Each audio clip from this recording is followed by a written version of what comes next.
Hi everyone, Colin Munro here, captain of Desert Vipers. Colin, commiserations, short by about 20 odd runs? Yeah, I'd say so. Yeah, we just didn't adapt well to the conditions at the start.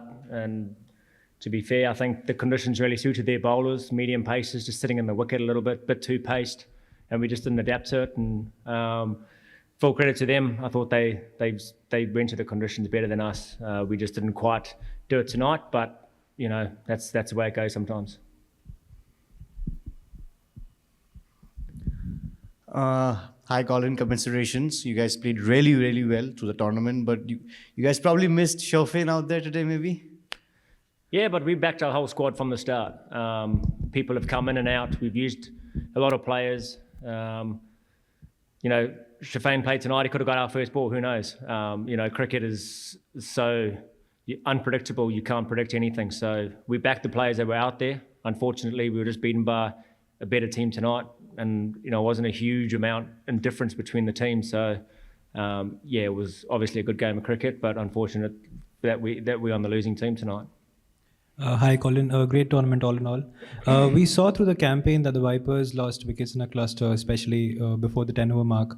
So do you think was that something that you could have addressed early in the tournament, or you know, before the final? We made it to the final, didn't we? Yeah, you did. So what's the problem there? I think. No, so I think I've answered the question there. We back the players to go out there and play what's in front of them.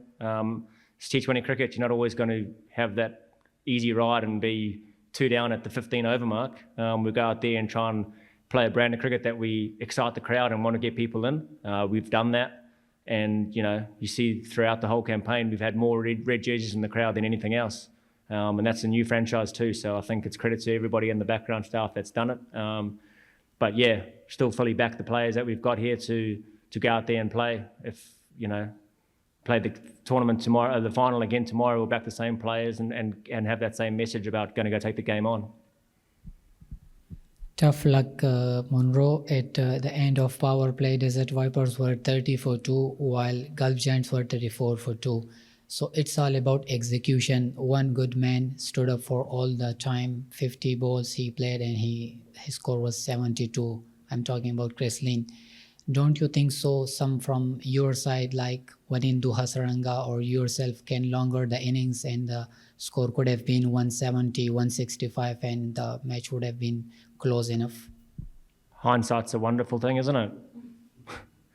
Yeah, of course I would have loved Hasaranga or myself to be there a little bit later. But that's cricket. It's, you know, I think, to be honest, the wicket got better to bat on throughout our innings and even into the second innings. So, like I said, the question before, fully back the way Hasaranga's innings was outstanding. You take the context of the game where it was, and the way he went about it was he got us to a score. If it wasn't for him, we could have been 110, 120, and then you know we wouldn't have even been in the contest. So, yeah, even Billings, you know, he's scrapped throughout this campaign, and he's been part of partnerships, which we speak about, especially in big games.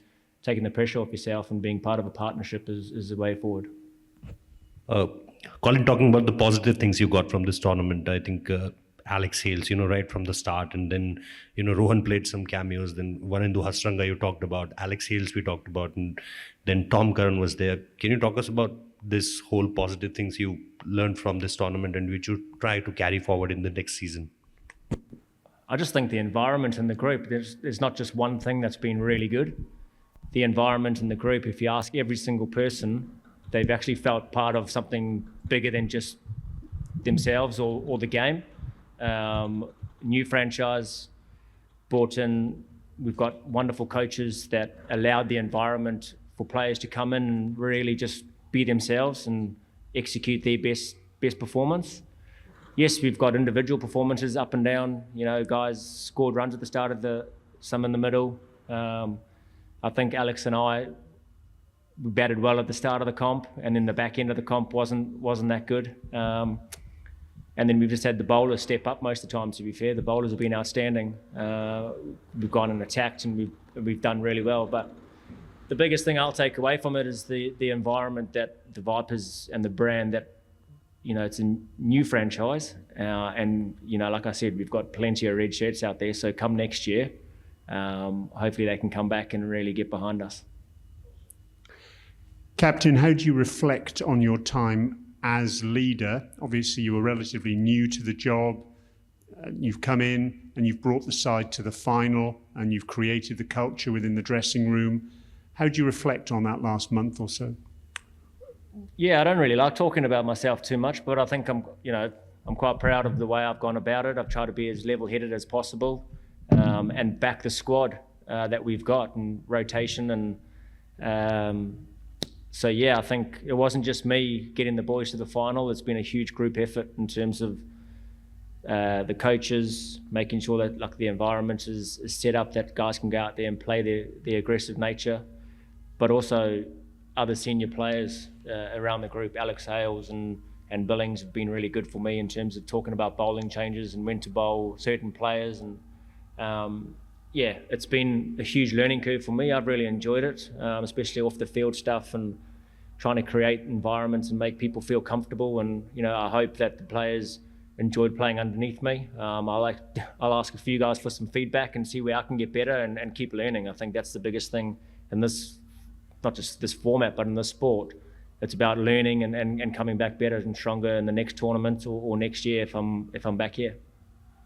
Hi, Colin. Tough luck today. But talking about your team, this is probably the only team that has a lot of fan base here, a lot of support for your team in general. How do you see that reception, and how do you see the reception to the league itself?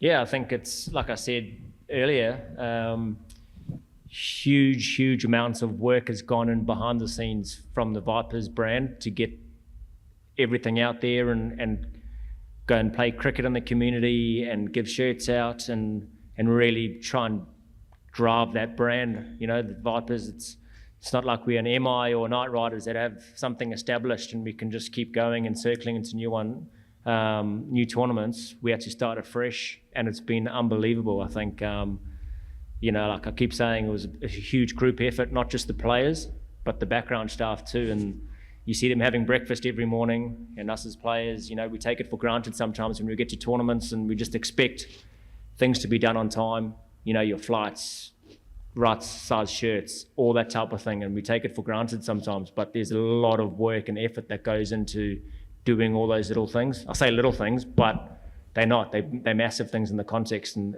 like if those things are running smoothly, it allows the players to just carry on and do what they do. So yeah, our background staff have been unbelievable, and yeah, it's been a huge team effort to get us here to the final tonight. Colin, hi. Firstly, hard luck today. The way Chrislin played, 50 ball, 72, a word on that, and what were you telling the bowlers? What do you tell the bowlers when a player gets going like that? Because even 20 odd more runs, it would have seemed that Chrislin would have taken the game away even then, the way he was playing. Yeah, Linny's obviously world class. I've got a lot of time for Linny. We go way back and played franchise cricket together for a long time, and he's a world-class player. He's done it all the way around the world in different tournaments. I think we just missed the lengths, if I'm brutally honest, against him. We sort of bowled into what we call his onion, back of a length hitting to square boundaries, when early on we were trying to get him hitting with the straight back over our head or straight down the ground, and we just missed that a little bit. But full credit to him. I thought the way he came out and played Hasaranga as well, just back to sweep shot, and yeah, he's obviously world class and deserved to get his team over the line tonight.